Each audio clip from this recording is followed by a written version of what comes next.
로마 제국에서 잘 살려면, 이른바 먹고 살려면 기독교인이 되어야만 했던 거예요. 다른 종교를 가진 사람들도 형식적으로라도 교회에 나가야 됐던 거죠.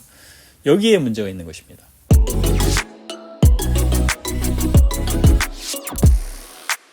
안녕하세요. 이번 시간에는 국가교회와 자유교회에 대해 알아보도록 하겠습니다. 네, 목사님. 생소한 용어인데요. 국가교회, 자유교회. 무슨 뜻인지 알려주세요. 네, 국가교회라고 하면 국가가 교회와 밀착된, 연합된 형태라고 할 수가 있을 거예요. 자유교회는 거기에 반대된 개념이라고 할 수 있는데 일반 성도들이 잘 모르시는 사실 신학적인 용어라고 할 수 있겠습니다. 그런데 국가교회가 어떻게 시작됐느냐? 콘스탄티누스에 의해서 4세기, 주후 4세기죠. 4세기로 거슬러 올라가야 되는 콘스탄티누스에 의해서 기독교가 공인이 됐어요. 그전에는 박해를 받았거든요. 박해를 종식시키고 기독교를 공인하게 됩니다.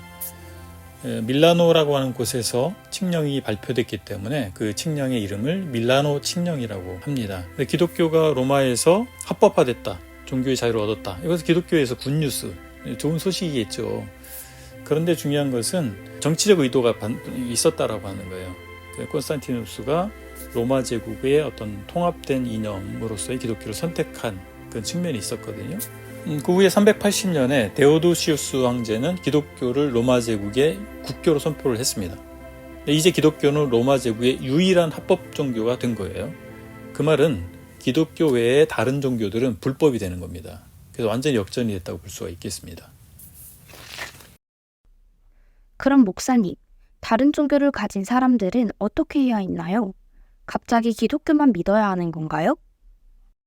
네, 그렇죠. 로마 제국에서 잘 살려면, 이른바 먹고 살려면 기독교인이 되어야만 했던 거예요. 다른 종교를 가진 사람들도 형식적으로라도 교회에 나가야 됐던 거죠. 여기에 문제가 있는 것입니다. 참된 믿음을 가진 사람들이 기독교인이고 그들이 교회의 일원이 돼야 되는데 이제 현실 가운데에서는 믿음이 없어도 로마 제국의 시민으로서 살아야 하니까 믿는 척해야 하는 사람들이 많겠죠. 로마 제국의 시민은 곧 기독교인이라고 하는 이런 등식이 성립하게 된 겁니다. 이것이 국가교회이죠. 국가교회는 믿는 사람들의 공동체라고 하는 교회 본질의 문제를 일으킨 일이라고 볼 수가 있겠습니다. 목사님, 잘 이해가 안 가요. 어떻게 한꺼번에 로마 제국 시민 전체가 기독교인이 될 수 있어요? 네, 맞아요. 그럴 수는 없죠. 그래서 훗날 키에로 케고르라고 하는 사람이 이런 말을 했어요. 모든 사람이 기독교인인 곳에서는 진정한 기독교인은 찾을 수 없다. 이 말이 의미하듯이 신앙이 강제될 때 참신앙을 찾기 어려운 법이죠. 지금은 종교 자유가 보편화되어 있기 때문에 잘 이해가 어려운 대목일 거예요. 그러나 종교의 자유가 보편화된 것이 사실 그리 오래전의 일이 아닙니다. 미국이 독립하면서 헌법에 종교의 자유를 명시한 사건이 사실 큰 전환점이 된 것이죠. 그럼 자유교회는 어떻게 시작된 건가요? 자유교회는 사실 종교개혁 당시에 종교개혁의 무리 가운데에서 국가교회 체제가 발생하기 전의 교회, 그걸 초대교회라고 하는데 교회가 국교화되기 전의 모습으로 회복해야 된다라고 믿었던, 그리고 주장했던 사람들이 있었어요. 그런 사람들이 바로 자유교회의 시작이다, 자유교회 운동을 시작했다라고 볼 수가 있는데 그 말 그대로 국가교회로부터 자유로운 교회가 성경에서 말하는 교회다라고 본 것이고 국가교회가 교회의 본질을 많이 왜곡시키는 큰 역할을 했다라고 본 거예요. 그래서 그들의 개혁의 초점은 초대교회로의 회복을 얘기했던 거예요. 그래서 그런 운동을 자유교회 운동이라고 하고 그렇게 형성된 신학적, 실행적 전통을 자유교회 전통이라고 하는 겁니다. 기독교인이 아닐지라도 종교개혁에 대해서 들어보셨을 거예요. 그리고 마틴 루터가 종교개혁에 불을 당겼다고 알고 있을 겁니다. 그런데 16세기의 종교개혁 운동을 관료의존적 종교개혁, 그 다음에 근원적 종교개혁, 그리고 반동 종교개혁, 이렇게 세 부류로 볼 수가 있어요. 근데 관료의존적 종교개혁은 그 용어상으로 관료들의 의존한, 관료들의 힘에 의존한 종교개혁이 이렇게 말할 수가 있는데 루터나 칼빈이나 이런 분들은 제후나 시의회 같은 국가 권력, 당시 정치 세력과 힘을 합쳐서 종교개혁을 했단 말이죠. 그래서 그런 종교개혁자들을 관료 의존적 또는 관료 후원적 종교개혁이다 이렇게 분류할 수가 있고요. 그런가 하면 아까 말씀드린 것처럼 자유교회 운동, 교회의 뿌리로 돌아가야 된다. 초대교회로 돌아가야 된다. 그 뿌리부터 다 바꿔야 된다라고 주장했던 사람들을 근원적 종교개혁자들이다 이렇게 분류할 수가 있습니다. 마지막으로는 반동 종교개혁인데 그것은 뭐냐면 로마 가톨릭 교회가 이제 종교개혁이 일어나니까 마치 들불이 번지듯이 이렇게 번지고 있었거든요. 로마 가톨릭 교회가 스스로를 지키기 위해서 도덕적인 문제는 개혁을 하고 교리적인 문제는 오히려 더 강화하는 이런 정책을 취하게 됩니다. 그것을 반동 종교개혁이다 이렇게 말하게 되는 것이죠. 그래서 세 부류의 종교개혁이 있었다 그렇게 이해하시면 좋겠습니다. 그럼 관료 의존적 종교개혁과 근원적 종교개혁자들은 구체적으로 어떤 차이가 있었나요? 네, 관료 의존적 종교개혁자들은 사실은 관료들의 힘을 빌어서 그들의 어떤 영향권 안에서 종교개혁을 지도하고 있었기 때문에 그들의 주장이나 그들의 관점이나 이것을 무시할 수가 없었던 거예요. 그래서 한계가 있었다라고 할 수가 있겠고 가장 대표적인 것은 유아 세례 문제예요. 유아 세례 문제를 사실은 해결하지 못했죠. 관료 의존적 종교개혁자들은. 왜냐하면 유아 세례는 당시에 이미 1000년 정도 된 전통이란 말이에요. 그래서 상식화돼 있었고 유럽인들에 의해서 그것은 상식이었죠. 그래서 제후들은 그런 어떤 상식과 같은 것들을 뒤집어 엎는 것에 대해서 거부감을 가지고 있었던 거죠. 그래서 관료 의존적 종교개혁자들은 그런 부분은 손댈 수가 없었다라고 볼 수가 있겠고 반면에 근원적 종교개혁자들은 훨씬 자유롭게 더 성경에 말하는 교회의 모습으로 돌아갈 수 있는 그런 자유가 있었다. 그렇게 볼 수가 있겠습니다. 유아 세례가 왜 그렇게 중요한 것이었나요? 유아 세례는 어떻게 보면 국가의 체제를 떠받치고 있는 기둥과 같은 것이 유아 세례예요. 국가의 시민, 국가의 국민이 곧 교인이 되기 위해서는 사실 우리가 대한민국 백성이 되기 위해서 뭐를 해야 됩니까? 호적 등록하잖아요. 그죠? 그런 것과 같은 시스템이 필요한 거죠. 그래서 유아 세례는 그런 시스템을 떠받치고 있는 그런 체계라고 볼 수가 있어요. 다만 그 시작은 기독교인, 모든 사람이 기독교인이 된 로마 제국 하에서 유아 사망률이 높았고 그런 가운데에서 명목상이지만 기독교인이 된 사람들이 우리 아이가 어린 아기가 죽었는데 이 아이는 천국 갈까요? 이런 문제에 대해서 교회가 답을 해야 됐고 그런 불안감이라든지 이런 것들을 해소해 줘야 됐기 때문에 시작된 게 유아 세례예요.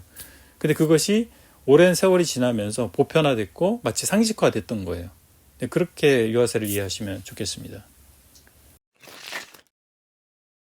세례는 무엇인가요? 예, 세례는 사실 그 성경의 원어를 보면 신약 성경은 헬라어로 기록됐거든요. 고대 그리스어입니다. 헬라어로 기록됐는데 거기에는 뭐라고 써 있냐면 베프티즘이라고 돼 있어요. 영어 성경에서는 그래서 그냥 베프티즘이라고 음역을 했거든요. 또 우리말 성경에는 세례로 번역을 했죠. 근데 침례교단에서는 그건 침례로 번역하는 게 옳다 이렇게 말을 하지만 사실 정확한 번역을 찾기는 쉽지 않습니다. 근데 성경에서 말하는 베프티즘은 뭐냐면 어떤 사람이 예수님을 하나님을 믿게 됐어요. 회개하고 하나님 믿게 됐어요. 그건 믿은 사람이 신자가 신앙 고백의 차원에서 베프티즘을 행했단 말이에요. 그리고 그 베프티즘을 행한 사람을 교회의 멤버로 받아들인 거예요. 그러니까 신자가 베프티즘을 행했고 신자이기 때문에 교회 멤버가 되는 거죠. 그래서 침례가 굉장히 베프티즘이 되게 중요한 것이죠. 그래서 종교개혁 당시에 그것이 이슈화가 된 겁니다. 그렇게 보시면 되겠습니다. 세례를 그렇게 중요하게 여기는 이유가 무엇인가요? 그 이유는 방금 말씀드린 것과 이제 연결이 되는데 교회가 무엇인가 하고 연결이 되는 거예요. 교회가 뭐냐면 신자들의 공동체, 신자들의 모임으로서 이 공동체가 바로 교회란 말이죠. 그런데 그 신자로 인정하는 것이 사실 베프티즘, 곧 세례, 침례인데 그냥 그 사람이 아직 유아예요. 유아이기 때문에 복음을 이해할 수도 없고 복음의 중심 되는 예수님을 믿을 수도 없는 그런 상태인 사람들에게 베프티즘을 행하면 그가 그리고 나서 교회 멤버가 된단 말이죠. 이미 어린아이가 이제 교회 멤버가 되는 거예요. 그런 사람들로 구성되는 교회가 되면 어떻게 되겠어요? 참신자로 이루어진 교회가 될 수가 없겠죠. 그리고 이제 우리가 간과할 수 없는 것은 예수님을 믿을 때 성령이 그에게 임한다고 보거든요. 성경에 그런 표현들이 있어요. 그러면 성령을 받은 사람들이 신자고 성령을 받은 사람들의 공동체가 교회예요. 그래서 교회는 성령 공동체거든요. 그래서 성령으로 말미암아서 그 사람의 세계관이 바뀌고 인격이 바뀌고 이런 사람들이 모여있는 게 교회란 말이죠. 그런데 그렇지 않게 됐을 때 사실 교회 본질의 문제가 생기는 것이고 그 사람들의 삶이 정말 믿는 자다운 삶, 성령을 모신 자다운 삶을 살 수 없겠죠. 이런 문제가 생기기 때문에 베프티즘, 곧 세례가 중요합니다. 그럼 종교개혁 시대의 두 계열의 후예들, 즉 국가교회와 자유교회의 후예들은 오늘날 어떤 모습으로 존재하나요? 예, 뭐 아시다시피 오늘날은 그 옛날 당시 중세처럼 국가교회가 존재하지는 않죠. 명목상은. 네, 그런데 종교개혁 당시에 관료 의존적 종교개혁자들, 국가교회 체제를 수용했던 그런 교단들의 후예들은 어떤 모습을 갖게 됐냐면, 생각해 보세요. 그 지역에 있는 사람들은 예를 들어서 뭐 루터교회가 국교인 지역을 한번 생각해 보세요. 그 지역에 태어난 사람들은 자동으로 루터 교인이 되는 거예요. 그 사람이 정말 믿었는지 안 믿었는지 확인할 방법이 없죠. 그래서 교회 교인이지만 그 중에 누가 참신자고 누가 가짜인지를 확인할 방법이 없는 거예요. 그러니까 그런 식으로 교회가 생겼기 때문에, 그 교단이 이제 시작됐기 때문에 태생적으로 그걸 구별하지 않게 되는 겁니다. 처음부터. 누가 참신자인지 아닌지를 구별하지 않게 돼요. 그러다 그 후예인 교단들은 교회 멤버로, 교회 일원으로 누군가를 받아들일 때 굉장히 부드러운 거죠. 어떻게 보면 좋은 의미로는 부드러운 거예요. 근데 보다 디테일하게 그것을 확인하지 않는 거죠. 그의 신앙에 대해서, 신앙의 여부에 대해서 어떻게 믿고 있는지 그걸 확인하지 않고 받아들이는 경향이 있다고 볼 수가 있겠어요. 그렇다면 반대로 자유교회 전통의 교회들, 그 후예들은 어떻게 했어요? 그 반대 입장이죠. 분명하게 믿은 사람들을 교회 멤버로 받아들여야 되기 때문에 그들의 신앙의 유무에 대해서 구체적으로 확인하고 뭔가 문제가 있다면, 부족한 게 있다면 안내해주고, 그렇게 해서 참된 신앙 고백이 이루어질 수 있도록 하는 것이죠. 그렇게 안내하려고 하는 것이죠. 그런 차이가 있다라고 볼 수가 있겠습니다. 자유교회에서 말하는 교회관은 구체적으로 어떤 것들이 있나요? 네, 좋은 질문입니다. 그 부분은 다음 시간에 구체적으로 설명드리도록 그렇게 하겠습니다.